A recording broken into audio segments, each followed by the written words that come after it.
But who better than me? Ladies and gentlemen, welcome back to the channel, but more importantly, welcome back to the end of year awards.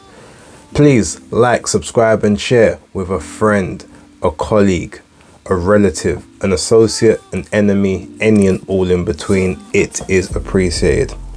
Now, I'm not going to do as many awards as I did last year, but what I might do is do a couple of shorts with my rest of the best picks as soon as the main ones are done. But this particular episode will be dedicated to the female performance of the year 2023. So without further ado, let's get into the picks.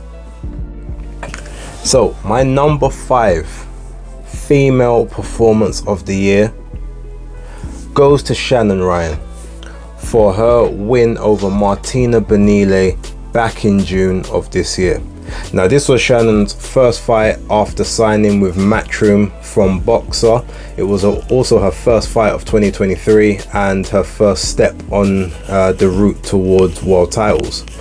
Now, the reason I think this performance was such a good performance, and there, you know, even though it's on a maybe slightly lower scale than a couple of the others that I could have chosen, it was virtually a punch perfect performance. The only thing it particularly missed was a knockout, but there was brilliant movement. There was sitting in the pocket, everything was there. She barely got touched, if at all. I do remember it quite vividly as I was in attendance, and it was a very good statement performance for for joining a new platform, maybe to being seen by a newer audience who probably didn't see when she was fighting on Boxer.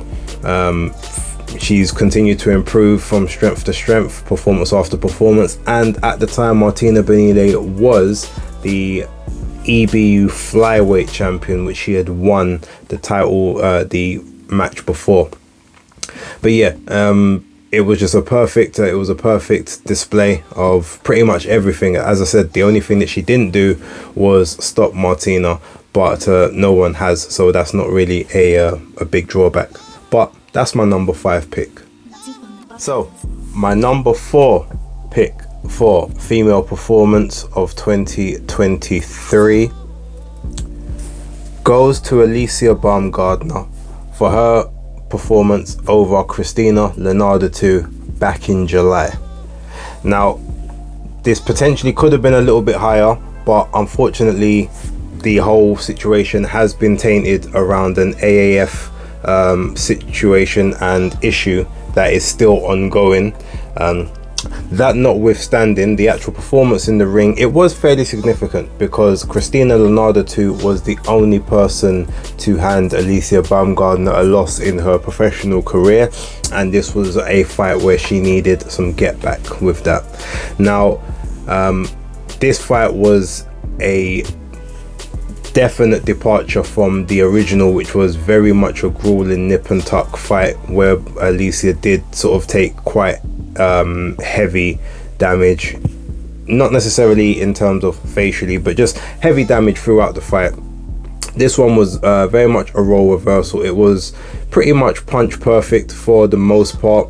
Then there was just, it was very conclusive, and it had definitely shown the level change that Alicia made from her first her first go around with Christina Leonardo 2. Now, I guess a little caveat maybe needs to be had just to the fact that Christina Leonardo 2 was coming off a little bit of inactivity due to not being allowed to fight against Michaela Mayer a few months prior, and also she was coming back down to 130 pounds, which she hadn't been at for several years prior. So we do have to sort of take that into account, and part of that is the reason why it's number 4. But that being said, it was a very dominant performance, and to me, it was, because there was such a story and a narrative there, it made it only right to have that as my number 4 performance of the year. My number 3 female performance of the year for 2023 goes to Ellie Scottney for her performance against Shanika Johnson which also took place in June of this year. Now, this was Ellie Scottney's maiden voyage into title contention, where she secured the IBF Super Bantamweight Championship. And the entire build-up was fraught with some controversy and some issues, because she should have been on the May 27th card, which was Katy Taylor versus Chantel Cameron, taking place in Ireland. Both Ellie and Shanika Johnson wanted to be on that card because it would have been a bigger viewership for them. You know, with it being a Katy Taylor card, that means that they get more eyeballs on them globally, especially in the States. Also, for Shanika Johnson, it was a card on neutral territory, as Ireland is not in the UK. She's traveling obviously from Australia at the time, and you know, she wanted it to be on neutral ground with neutral judges.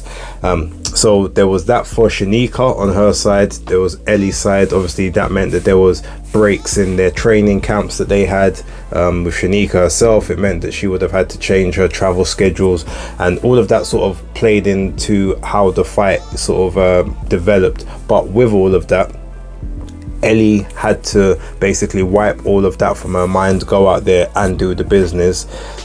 She had to put up with a lot of maybe some interesting shenanigans and you know, talking points that took place during the the pre-fight build-up. But as such, Shanika, you know, she gave a very valiant effort. She was on the list last year for Performance of the Year, but she just basically was handicapped and dismantled by Ellie, who took away a lot of Shanika's best assets within the fight, especially after the first couple rounds, and pretty comprehensively won the fight. Even though she was very harsh on herself on how she actually scored her own performance, it's a performance that when you watch it, it kind of gets better with age, and it just goes to show that if Ellie's got more levels to go, then she will be a problem for that super bantamweight division. But yeah, that is my number 3 pick for 2023. Right, so in at number 2, my number 2 pick for Female Performance of the Year 2023 goes to Gabriella Fiore for her victory over Aurelie Massinho, which I believe took place in October of this year. And it was her, she won the IBF, it was the IBF Flyweight Championship. Now, this performance to me was very, very special from Gabriella. Look, she has a distinct advantage over a lot of her opponents, as she is a lot taller and a lot rangier than them. But you can tell that her frame, her natural body, she definitely can go through the weight classes quite easily. She's very tall. There's enough of her frame for her to excel through. But she had about a 4.5 inch height advantage over Aurelie Massinho, maybe 5 inches. But ultimately, she made, I don't want this to sound a certain way, sound very lewd to some people, but she made every inch count. In both the reach, she can fight on the outside, she can fight on the inside, but she pretty much kept the majority of this fight at range. She kept Aurelie Massinho basically just falling in to shots, trying to jump into range. She would angle off to the side. She'd keep herself very, very responsible. I don't know how many shots she took. If it was, you know, there was minimal shots taken by her. She kept everything at range, and she'd done what you're supposed to do as the taller opponent. Only ever collapse in the pocket when it was absolutely necessary and to her benefit and advantage. And then she would get back out onto range and just basically busted up Aurelie Massinho for 5 rounds until she ultimately got the stoppage in, I think it was the 5th round. It was just a competent, a very special performance from, I believe at the time she was 19 or 20. she may have been 21, but she definitely wasn't any older than that. But I think she was 20 at the time, which just showed how, you know, how composed and how much of a threat she's going to be moving forward. So yeah, it was a great performance. If you haven't seen it, have a look and just see how, you know, a proper big person is supposed to handle a small person in the ring and not give them any quarter, and she did that with ease. So it's going to be very interesting when she does decide to start moving through the weight classes. And my number one pick for female performance of the year 2023 goes to Katy Taylor for the Chantel Cameron versus Katy Taylor 2 fight. So the rematch.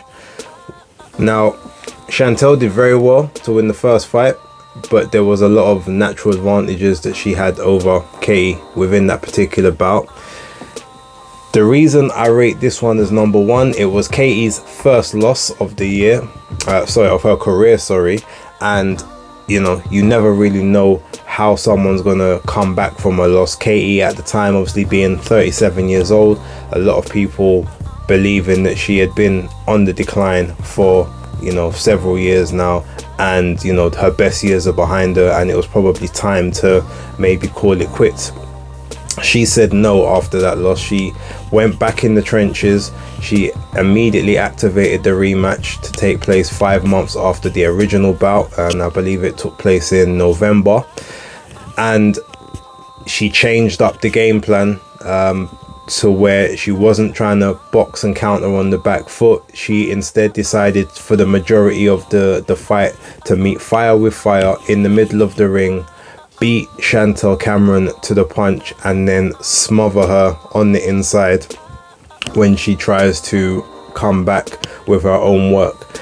And basically the performance itself, it stuck because Chantel got very frustrated. She started moving away from her game plan and allowing Katy to ultimately affect her more throughout the rounds, and to the point where she ended up winning this fight, you could say wider / better than when Chantel actually beat her in the first one, because that fight, you know, was a bit closer, even though they both ended up being majority victories, so majority decisions. But the rounds that Katy was given, you know, I think she ended up getting more of the rounds overall in this fight than what Chantel got in the first one. Now, Chantel's fight was very good, and there was a potential I was going to put it on this list, but it just missed out for some of the reasons that I stated. But yeah, Katy Taylor, it was a great performance. She ended up becoming a double undisputed champion as a result of this bout. And so I guess the significance and the you know, the milestone in the career, and also, you know, with all the doubt that was heaped on her, and she was very much the underdog in this fight, which is probably the first time properly that she'd been the underdog, and she rose to the occasion and gutted out a very strong victory. So that's why Katy Taylor is my number one pick for 2023. And that concludes the first set of awards.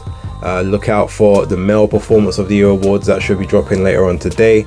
But yeah, until then, thank you very much for watching, and I will catch you on the next one. Peace.